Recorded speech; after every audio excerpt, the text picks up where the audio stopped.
ज्ञानी, जितने भी सत्कर्मी, शुभ कर्मी, ये सब के सब पहले उठा लिया जाता है, निकल जाते हैं, उनको उठा लेते हैं। क्यों?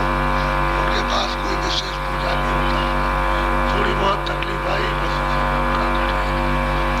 बाकी कर्मी जीव है, उनके लिए मुसीबत ये है कि पानी नहीं मिलेगा पीने, अनाज नहीं मिलेगा खाने, फल नहीं मिलेगा खाने, जंगलों के पेड़ जवाब दे देंगे, फल नहीं, फसल बोओगे खराब हो जाएगी, वो जमीन में उगेगा नहीं। जब अनाज नहीं रहेगा तो आप अनाज के बगैर कितने तड़पोगे, कितने व्याकुल होगे। क्या भूख से मनुष्य जब व्याकुल हो जाए तो क्या नहीं कर सकता, सब कुछ कर सकता है। तो बस पेड़ों में पत्तियां नहीं, पत्ती खा करके भी लोग कुछ समय जिंदा रहते हैं, तो पेड़ों में पत्तियां नहीं रहेंगी, सूख जाएंगी। आप पत्ती आपको नहीं मिलेगी, अनाज आपको नहीं मिलेगा, पानी आपको नहीं मिलेगा। तो ये दशा उस समय पर होती है कि माँ को, बाप को जब भूख लगती है तो बच्चे को काट डालता है, बच्चे को काट देता है। उस वक्त किसी की बुद्धि ये नहीं सोचती है कि कौन किसका, बच्चे को काट दिया, खत्म। ये हो जाएगा, कोई मतलब है पशु पंछी मिल जाए उसको काट डालता, ये दशा सबकी हो जाती है। तो पशु पंछी के लिए भागदौड़ चाहिए, जंगल में जाना पड़े तो आप कुछ होता है, उठ नहीं सकते हो, तो शरीर कमजोर हो गया तो बच्चे पर हमला होता है। बड़ी रुदन भयानक दृश्य, इन्हें इतना शोभनीय है कि कोई देखना नहीं चाहता, लेकिन अब क्या करें,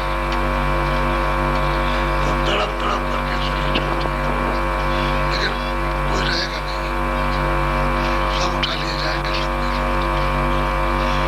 बाद यही जो पहाड़ है, जमीन है, ये सब दिखाई देते हैं। ये सब के सब ऐसे कि पहाड़ों को तोड़ो तो मशीन चाहिए, उसके लिए कोई चीज चाहिए तोड़ने को, ऐसे भुरभुरे हो जाते हैं जैसे राख है, ऐसे राख ये पत्थर में आता हो राख, कुछ नहीं रहता। ये सब के सब एकदम तरस आई, सब ये सब जल, आदमी उठा लिए। जानवर जो है जब पेड़ों पर नहीं पत्ती रहेगी, घास में रहेगी तो मर जाएगी। अब जब पृथ्वी पानी में जब जल खुलेगी तो जल के जितने पृथ्वी झुके हुए सब पानी में उतराएंगे, तो उनको खाने को कुछ नहीं, तो उसी में तड़प तड़प करके तक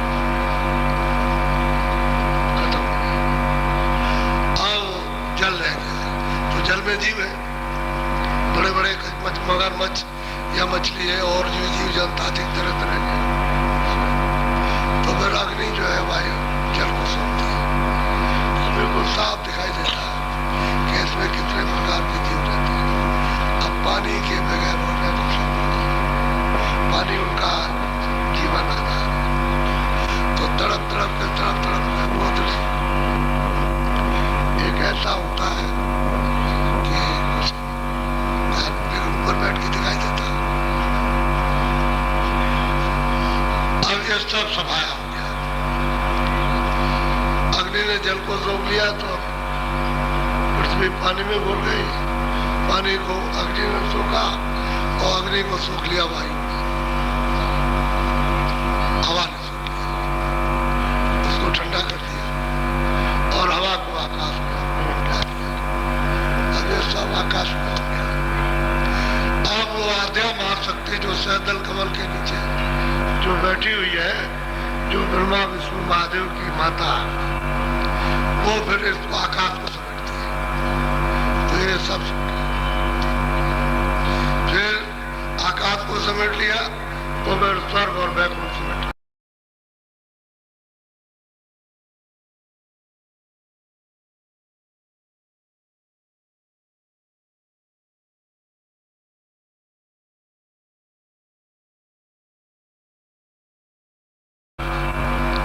वो फिर इस आकाश को समेटती है। तो ये सब फिर आकाश को समेट लिया तो फिर स्वर्ग और वैकुंठ समेट।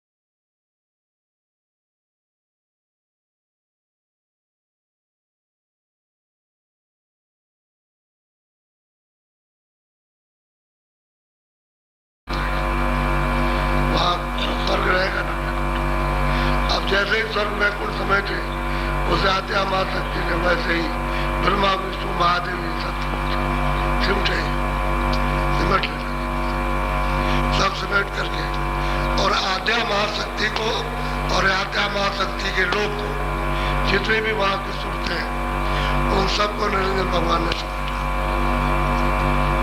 सबको समेट करके पूरा पूरा कर समेटा जाता। और फिर निरंजन भगवान का जो स्थान है और उनका जो लोग है वो सब छूटा ऊपर बैठी है माया। तो इनको समेट करके एक तरफ कर लेती है, माया को समेट लेती है।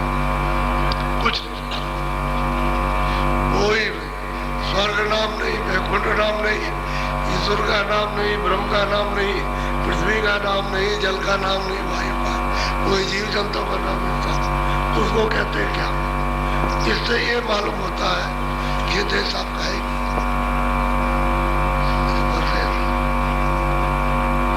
परदेश है थोड़े दिन के लिए, अभी चल रहा समय इसका है। और फिर पार ब्रह्म ने इनको सबको समेटा। ब्रह्म के तमाम लोग लोकांतर उनको समेट लिया और फिर पार ब्रह्म को महाकाल को समेट लिया। समेट करके साफ चटाई की तरह से समेट करके इसी को कहते हैं क्या? कोई नहीं, न वेद न पुराण न पुराण, न किताब न पुस्तक न मंदिर न मैजिक किताब, ऐसे पानी में ऐसे ईंट पत्थर जो कुछ भी होगा सब सोना चांदी सब बुलबुल जो भी कड़ी से कड़ी से जो भी समझ बुरादा उसके सामने क्या मैदा क्या चीज कुछ इतना भारी हाथ में पकड़ो तो कुछ नहीं आएगा, कोई चीज हाथ में नहीं आ सकती। पाउडर वाउडर कुछ नहीं उसके सामने, ऐसा कोई चीज का नाम न पूरब न पश्चिम न उत्तर न दक्षिण। जब यहाँ कोई रह गए कुछ नहीं रह पर हो गया, जब पृथ्वी नहीं है, जल ही नहीं, आकाश ही नहीं है, भूमि नहीं है, कोई काया नहीं है, कोई तत्व नहीं है, अब कब फिर विस्तार होगा अब वो तो मैं बहुत समझ। इसी को क़यामत, इसी को मालूम है। वो तो आई लेकिन उसके लिए टाइम समय है, ऐसे महात्माओं को मालूम है। और बाकी जो है प्रलय वो बराबर होती रहती है और नित्य प्रलय होती है बराबर, क्योंकि आप नहीं रहो तो प्रलय हो गई। जब ये शरीर नहीं रहा था ये और चीजें नहीं रहेगी, पशु पंछी रहेंगे, सबके सब चल रहे हैं, आ रहे हैं, जा रहे हैं। आपका तो यहाँ कुछ है नहीं, लेकिन ये है कि राधा रखते हो कि सचुग भी जाएगा तब तक रहेंगे, कलयुग कि राधा तो ये रहता है। मनुष्य की भावना ही रहती है कि अपने सारे इसी को समझने की जरूरत है। अगर इसको सुनो समझोगे नहीं तो फिर उतर जाओगे नीचे, और नीचे मतलब तरह तरह की यात्राएं जीव को तो विकराल कसाई है, क्योंकि कर्मों का जो बदला लेता है छोटा मोटा जालिम नहीं है, उसके जालिमपने को संतों ने जाना, तब इनको समझाया करके तुम बचो बचो जल्दी से, तुम्हें निकला जा रहा और तुम उसी के जाल में जा रहे, बंद हो गई। जी दूसरी बात यह है कि वास्तव में पढ़ते जहां से ये विस्तार हुआ वहां अचल है और अस्थायी है। ये सारा खजाना जहां से निकला, तो जहां से रुए, जहां से जीवात्मा आई, वहां तो अस्थायी है और स्वच्छ निर्मल और परिवर्तनशील माने एक नहीं। वो तो संतोष मिलेगा, योगियों से मिल नहीं सकता, योगेश्वरों से मिल नहीं सकता, ऋषियों मुनियों से मिल नहीं सकता, ज्ञानी दानी से मिल नहीं सकता, आत्मदर्शियों से मिल, वो तो संतों से ही अपना धाम मिलेगा। अब वो संतों के लिए कहा गया है पहचान खुद को, तब पता ठिकाना बताएगा।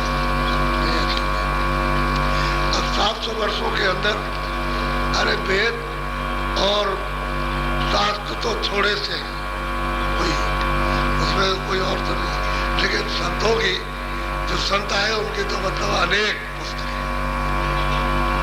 बहुत ग्रंथ उसमें सब में, और बताया कि ये कुछ नहीं, ये कुछ नहीं, स्वर्ग कुछ नहीं, मैं कुछ नहीं। इसके लिए वो लोग अनजान मतलब प्रयास करते हैं कि भाई वो कितना, जैसे कि एक आदमी सोचता है कि हम राजा हो जाए, तो अनजान उसका प्रयास है कि वो ये समझता है कि राज में बड़ा आराम है, आनंद है, सो मिलेगा साथ में।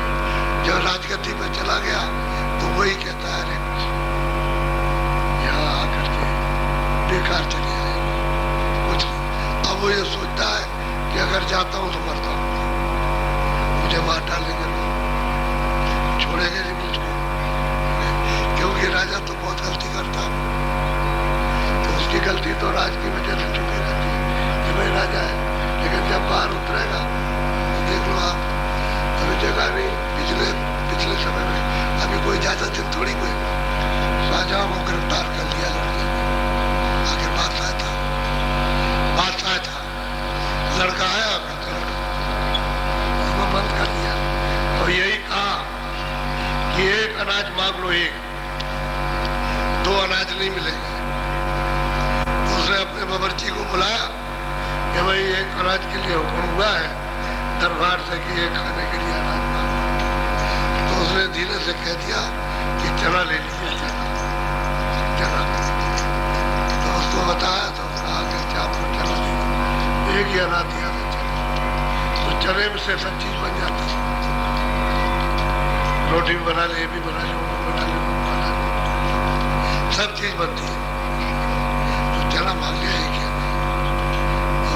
गिरफ्तार कर लिया, तो राज हो जाए तो उससे परेशानी उतरो तो मुसीबत हो जाए। वैसे अनजान में गया, इसी तरह से सब लोग अनजान में भाग गए, वहां होगा वहां इससे भी और मिल जाएगा और मिलेगा, तो जितना बढ़ते जाओ मिलेगा कुछ नहीं। यहाँ कुछ नहीं मिला तो आगे कुछ मिलने जुलने कुछ नहीं, भ्रांति है, भ्रमना है, बस उसमें भरमते रहो। जो कपड़ा मोटा पहनते हो वही कपड़ा बारीक 4 पहनोगे, बस इतना, और उसमें कोई वही तनी ढकने के लिए तो मोटा कपड़ा उसने पहन लिया तो 4 के बराबर हो गया। अब आप कहते हो नहीं, इसमें आराम वस्तुओं को नहीं मिला, आनंद नहीं मिला, तो बारीक कपड़े से तो बारीक जाने में 4 ऊपर से भ्रांति है, मोटा पहले। ऐसे ही खाने में वो बहुत अच्छा खाना मिलता होगा, तो तुम जितना स्वादिष्ट खाते हो, तुम्हारा खाना बड़ा स्वादिष्ट है। अकबर बादशाह गया जंगल में, गया शिकार करने के लिए, तो सब सिपाही भाई सब गायब हो गए, अकेला रह गया। अब उसको लगी भूख,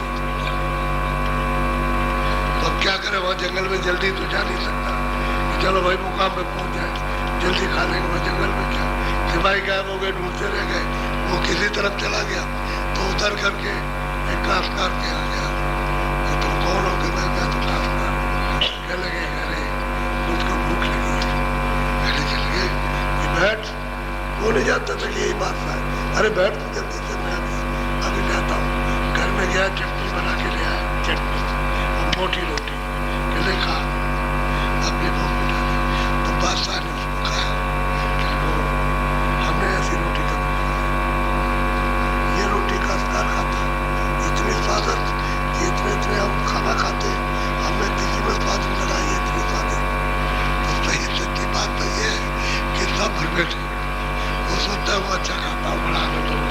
वो सोचता है कि आनंद ले रहा, और वो सोचता है वो आनंद ले रहा। आनंद खड़ी धर्म है, इसी भरम में सब सब लोग, चाहे धार्मिक हो चाहे अधार्मिक हो, चाहे अच्छा काम करते हैं बुरा काम करते हैं, सब इसी में भूल भरम सब। सही सच्चा रास्ता किसी को नहीं मिलता। सही सच्चा रास्ता तो मिलेगा तो ये तन रूपी मंदिर है, तो मस्जिद है, ये तो गिरजाघर है, ये तो सबसे उसका बना हुआ मंदिर है। इसमें वो बैठा हुआ वो कह रहा है कि भाई तुम मुझको भज लो और मुझे तुम प्राप्त करो। मैंने इसीलिए ये मंदिर दिया, चलता फिरता बोलता सुनता। और फिर मैं इस मंदिर को ले लूंगा तो तुम क्या करो, मुझे भी नहीं पा सकते हो और अपने आप को भी नहीं जान सकते। धर्म में शंका में, इसलिए उनका विचार होगा कोई रास्ता निर्धारित अपने घर में जाने का नहीं है।